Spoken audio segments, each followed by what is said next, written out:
Hey everybody, how you all doing? This is Rob Hubbard here. I promised everyone I'd do a little bit of a thing on my chili. So these are all for the chili heads or anyone else interested in hot peppers. The first one here I'm looking at is some kind of a Thai pepper. I just bought this from, actually I got this from my wife's grandmother gave this to me as a little bitty little thing, and I made it into, of course, a beast. This thing is probably 3-4 feet high. As you can see, it's a big spread. It's a nice little hot pepper between a jalapeno and a habanero. Real tasty. I've been eating them all day, actually, just going by and grabbing one. And actually, that little guy right next to it, I think that's a laurel oak of some kind. I grabbed it as an acorn. But anyway, this guy's his second year going. It's a really good producer, and it takes forever to take all those peppers off that sucker. And then we come right here. This, really don't know. I think that these guys here could be a habanero type species. It looks kind of like a pumpkin habanero. I was given it to him by a Jamaican guy as a Scotch bonnet, which we thought. Then I started doing research, and there's no telling really. Maybe it probably is a Scotch bonnet, just cross-pollinated a few times here and there. Then we go right next door. This is also in its second year. This is a Butch T, the famous ghost pepper. Trying to come back strong here. That should give me a couple of pods before it actually goes. You can see that it's a lot of dryness from the winter. These things are not as hardy as, say, like a Butch T scorpion, but they do put out nice pods. To go back to this, actually, these things are actually really rugged. If you look at it, it's beat up all the way around. I thought the thing it's probably slowly dying. I thought it was dying for a while, but it keeps giving me pods, as you can see from here over this one. And you got one over there. This guy here is more the healthier one. I actually won't let it flower for a while to get it back some strength. And then we come along. This here is the famous jalapeno pepper plant. I got this from Home Depot. Actually, it does look nice. This is about 3 weeks old, and of course I made it a lot nicer. This here, Moonga scorpion, one of the hottest peppers in the world. These guys here are all like some kind of a giant cayenne. I actually got this visiting Alabama, and the pepper, it was just in a restaurant. They gave them to you to eat with the food, and I grabbed it, took it home, and made a bunch of plants out of it. As you can see, there's the bigger brother. These are the older, the ones that I had really been taken care of well, and then of course just some replants. I mean, I repotted some back there. I'll show you in a second. This here, the Butch T. As you can see, it's doing really well. This guy, I'm just letting it flower now.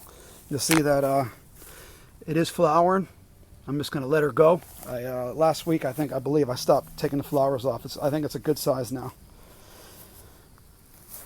This guy here, that's also a Butch T. Not sure what I'm going to do with him yet, but I'm going to keep him going for a while. This here is some kind of an Indian plant. My wife got the pepper from an Indian store of some kind, and we made some seeds. This was actually grown in a little egg box, or whatever you call it. My wife actually did those. And then we got, this here's a jalapeno from late fall. You can see it's a little beat up from the cold and some stuff, but it still kicks out a couple pods here and there. This is a Butch T going on its second year. As you can see, it's still a beast. It's still flowering. The cold did affect it. It's got a nice little sexy pod right there, pretty much ready to go. It's got a little green in the bottom, that's why I didn't grab it. Got a lot of yellow leaves, but those are slowly falling off, and it's getting some nice green ones. This guy will kick out some peppers before he dies for sure. This is actually from him, the one I just showed you. As you can see, you put it kind of next to each other. The sun's blazing it on me. I'm trying to get out of it. But you see the one on the left is from the one on the right. I actually gave that seed, and it was grown by a buddy of mine. And with that and some of the other ones I just showed you, he gave a bunch of them back because he had them all growing in one pot. I separated them. I'll go back to that and show you in a minute. And but this guy, he actually was growing, and because he was too scared of his kids grabbing them and eating them, I had to take it over. He brought it back to me. There was an actual, sorry for the fingers, something growing here. There's a stub right under here that was growing towards it. I broke that off. There was a whole bunch of too much lateral growth going all the way to here and not much here. I fixed the thing around. It put out a couple of red pods already, actually. And those are the only ones I left on there because they're about to turn. I took off all the flowers and all the little ones that it had left on it, because I got plenty of Butch T scorpion peppers. So I'd rather have him go healthy and hold him back for a little while. Now I'm wait probably a week or so, take a couple more flowers off from him, and I'll just let him go. So I still would like to see a little bit more growth in that front there. And of course, that's why it's facing the sun. That's my patio here, you see. Up here that's where the roof is, so it cuts off some of the sun a little bit, you know. Especially the ghost pepper, as time goes by, it does not like a lot of heat, and it doesn't like coolness. The Butch T actually likes the cooler weather a lot more, and also the heat. But it's still, when it's blazing heat, none of these peppers really stand a chance down here in Florida. These are all Butch T's.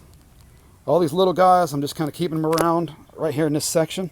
I'm going to see what I'm going to actually do with them. I just got them there, maybe someone to give them away, or if something happens with my other ones, you never know.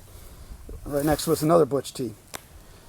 And of course, those all came from that guy right there. So of course, it is cross-pollinated with these other ones. It ain't pure, but these things will kick out some mean pods, I know it.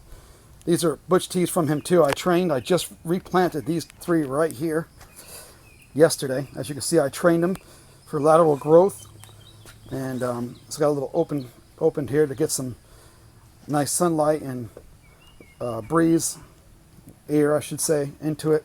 So these guys, I am going to hold them off for about 2 more weeks, keeping the flowers off these guys, and then 1st of May, whatever, beginning of May, I'll let them go to town. That one over there was already in a big pot, even though they were planted at the same time, and it was able to grow bigger and faster, of course. These things are the same. I just replanted these guys yesterday. These are also those big cayennes. I got 1, 2, 3, 4, 5, 6 big plants. That's probably what I wanted, because those things are so tasty, man. They're delicious. They could be stuffed. They could be eaten raw, which I like to do sometimes. And my wife, that's almost all she does, eat them raw. She's an animal, and she's also good at germinating the peppers. What like I said, she actually had those pop, and also some of these Butch T she actually did all in a little egg box. That big guy here, that's actually a chocolate mint plant. I just have it just chilling. I put it together and put it there last year, and it just grew. It's wild. Every time the wind blows, you kind of smell it. It's kind of cool. But there you have it. And these are some of the other things Home Depot bought there. Back to him. And these guys, it's kind of cool while I'm going by anyway. I guess we all love plants. All these guys right here were from these guys, because you could just cut them and they just grow, man. They're really cool to do. I got some more growing with some other new plants that I have going over there on my porch that I'll show another time. And one more thing, my favorite tree in Florida, this is the southern live oak, Quercus virginiana. These things they can go to 100 feet tall, 100 feet wide, and they're one of the staples of the South. I'm just letting those little, they're like a flowering plant. I used to think they were patients, but they're not.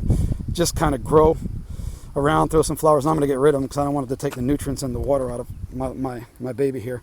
I'm going to have to do some shaping with him, because as you can see, it's starting to grow wild. And one day I'd like to either sell this and plant it to somebody, give it to probably my friend, or maybe even plant it myself.